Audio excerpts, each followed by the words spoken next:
Monday, Apple had their WWDC 2025 conference, and they announced iOS 26 along with the rest of their operating systems. But in today's video, we're going to focus mainly on iOS 26. So let's dive right in. This year's WWDC was probably one of the most exciting WWDCs we've had in a while because we got some big announcements. So we got redesigns for not just one, not two, but 5 of Apple's operating systems. These included iOS, macOS, iPadOS, tvOS, and watchOS. And along with these redesigns, we actually got a rebrand for all this operating systems, which brings more consistency in the naming. So now instead of what we would have gotten is iOS 19, watchOS 12, etc., we actually got iOS 26, macOS 26, iPadOS 26, watchOS 26, and visionOS 26. So you may be wondering, why are they all 26 if we were on a iOS 18 version? Well, Apple's switching to a new naming strategy that goes with the upcoming year. So since next year is going to be 2026 and this OS will carry on into the next year, Apple's deciding to go with a more consistent naming scheme. So now it'll just be referred to as 26 for every Apple OS. Anyway though, I'm going to focus in on iOS 26 as there's a lot of overlay between the features we're going to talk about. So let's start off with the new UI. The new UI Apple is using for iOS 26 is called Liquid Glass, and it takes inspiration from visionOS. If you look at visionOS uses a lot of translucency and glass-like elements to be more fitting for a spatial operating system. But now iOS and the other OSs are getting the same treatment. And honestly, it looks really cool. This is not going to be everyone's cup of tea, but I do think it looks really nice and it gives iOS a fresh look. And what's cool about the UI is it actually mimics glass in real life. So in WWDC, Apple was kind of showing in how they did the design process for the new UI. And what was cool is they used physical elements to emulate how glass reacts and how you can see through glass and how it distorts things a little bit. It was really interesting. I do recommend checking out the keynote as it provides a lot more information on how they did this. But honestly, it looks really cool. I've seen some videos of it. And so for instance, let's say you're on your home screen and you scroll through your apps, the UI icons, you can actually see a warping effect behind it. Not in a bad way, but it's the way the light shines through it. It's really cool how they did this. I'm definitely looking forward to testing out the public beta when it comes out next month. So you know how with iOS 18 we got new tinted and dark icons? We still have those, but they now take on the new tinted glass look. And what's nice about this is the dark icons now have a more vibrant pop of color from the main part of the app icon, but then for the background, the edges of the icon have a little shimmer to it. So it looks like light refracting off glass. It looks really nice.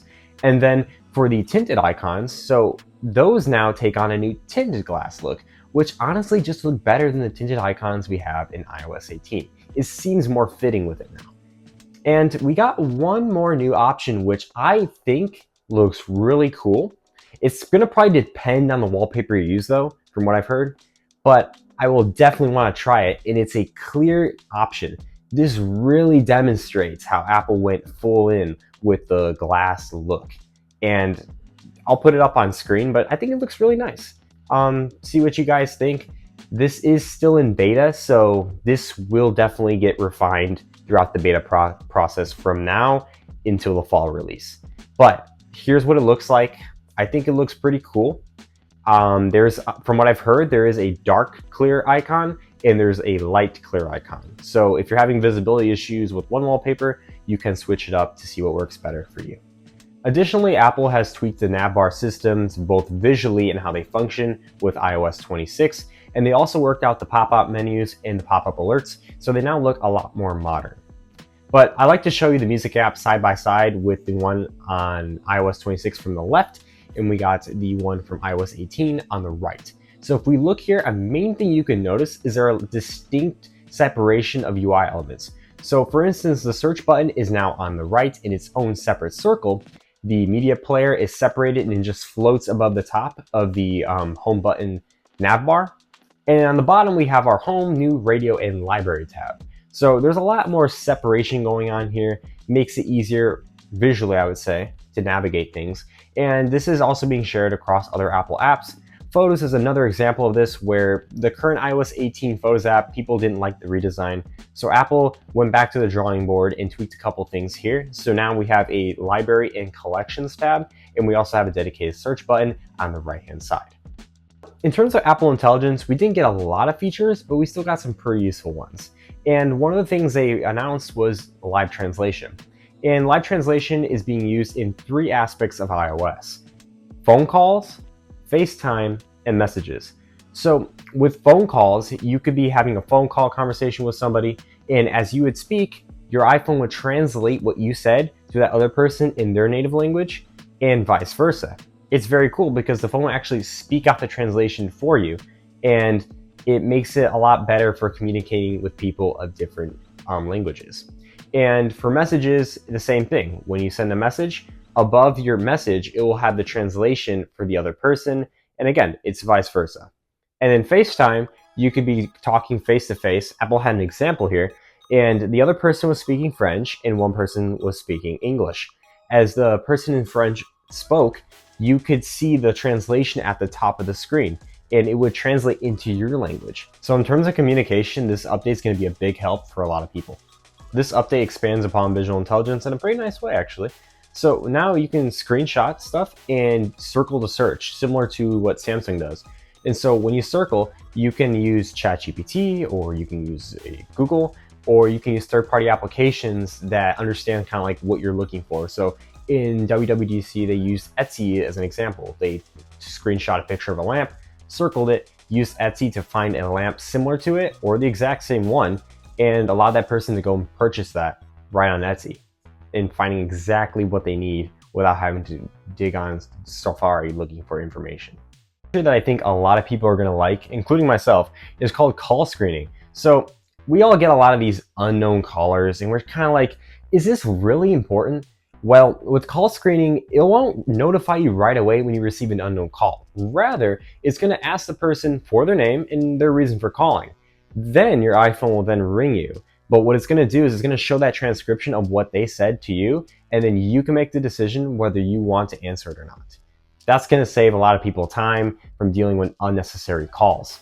And another thing is, if you're in messages now and you receive a scam text, I know they've been really nailing at the messages lately, it will just not notify you at all and put it into the spam folder automatically for you, so you can just go on with your daily life. Very nice, thank you. Another feature though, they didn't stop there, is we actually have a feature for call holding. So we've all had a time where we've been on hold and it feels like you've been on hold forever. But there's this new feature. Your iPhone will now detect when there's like hold music, and your iPhone will ask you, hey, you want to put this phone call away? I got it for you. So now you can just do whatever you want to do, put the call in the background, you won't lose your place in line, and then when the representative finally reaches the phone, your iPhone will notify you to pick up the call again. Honestly, that's great. Those are useful features that I think a lot of people are going to be using when this releases. Going back on messages, we did get some updates there. You can now have backgrounds for chats, whether it's your custom photos or pre-built-in ones that Apple has. You can now set polls in chats that everyone can contribute to. You also can now send Apple Cash within a group chat, and now there's also typing indicators within group chats as well. Before I close off, I do want to provide some insight as to what happened to those Siri features that got delayed last year. So last year, Apple showed off a couple new features that were powered by Apple Intelligence for Siri, and they included personal context, the ability to do actions within apps, and on-screen awareness. And we're currently almost done with iOS 18 and still don't have them. So Craig Federighi provided some insight as to what happened. So in a Tom's Guide interview, he said basically that the new Siri architecture that they were building did not meet their quality standards, and they still want to continue working on it. So they said it should come within the coming year, so probably next year, I would assume, but we currently don't have a date yet.